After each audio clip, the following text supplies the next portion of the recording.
Salut, alors moi c'est Alex. Alors je vais vous parler un peu de l'épreuve d'ouverture culturelle. L'ouverture culturelle, c'est pas compliqué du tout. En fait, il s'agit juste de lire les journaux pour l'actualité. Et puis après, on a la culture de l'histoire, tout ce qu'on a appris en histoire. Moi j'étais en S, donc les ES apprennent plus de trucs. Je vous assure que S ça suffit. Alors bonjour, je m'appelle Antoine, je suis en première année à l'IESEG sur le campus de Lille. Au niveau de la culture générale, il y a des questions auxquelles vous saurez répondre, d'autres auxquelles vous ne saurez pas répondre, c'est normal et faites ce que vous savez. Au niveau des maths, moi ce que je vous conseille c'est de faire des annales. Vous vous rendrez bien compte du style de question qui est posé, du style de réponse attendue et il faut toujours s'exercer le plus possible. Je m'appelle Henri Bournaro, je suis en première année à l'IESEG. Pour ma part, j'ai pas fait ce que beaucoup de gens ont fait, j'ai pas fait de prépa, je me suis entraîné sur des annales. Des annales qui sont disponibles sur internet, qu'on trouve sur Amazon ou à la Fnac. Il y en a pas mal.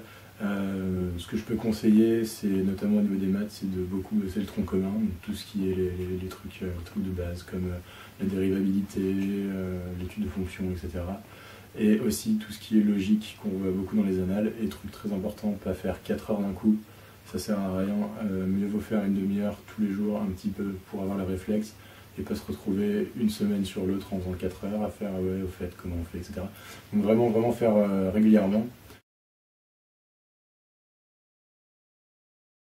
Au niveau de tout ce qui est anglais, c'est regarder des séries ou des films en anglais, mais pas sous-titrés, parce qu'au final, ça sert à rien, on n'apprend rien. Épreuve d'anglais, il faut surtout réviser la grammaire. C'est vraiment des points très précis et c'est souvent les mêmes questions qui reviennent en fait.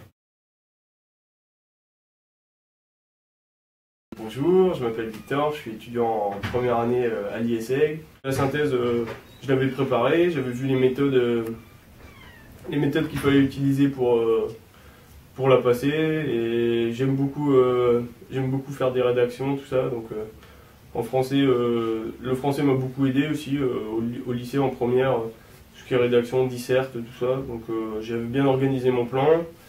Les idées aussi. Tout simplement lire des articles dans le 20 minutes, dans Le Monde ou dans le Courrier international, si possible sur un même thème, histoire de s'entraîner à être habitué à avoir différents points sur un même thème.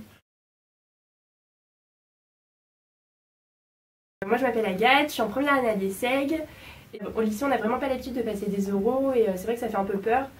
Mais moi je pense que le mieux pour les réussir c'est vraiment de faire un peu un travail sur soi et de se poser vraiment les bonnes questions, savoir qu'est-ce qu'on aime, ce qu'on veut faire dans la vie au final. Et je pense qu'il n'y a pas de par cœur qui tienne. Le mieux vraiment c'est d'être honnête avec soi-même et être bien au point sur ce qu'on pense, ce qu'on veut et d'avoir une certaine assurance pour vraiment prouver à l'école et au jury vraiment ce qu'on vaut et qu'on mérite vraiment notre place ici.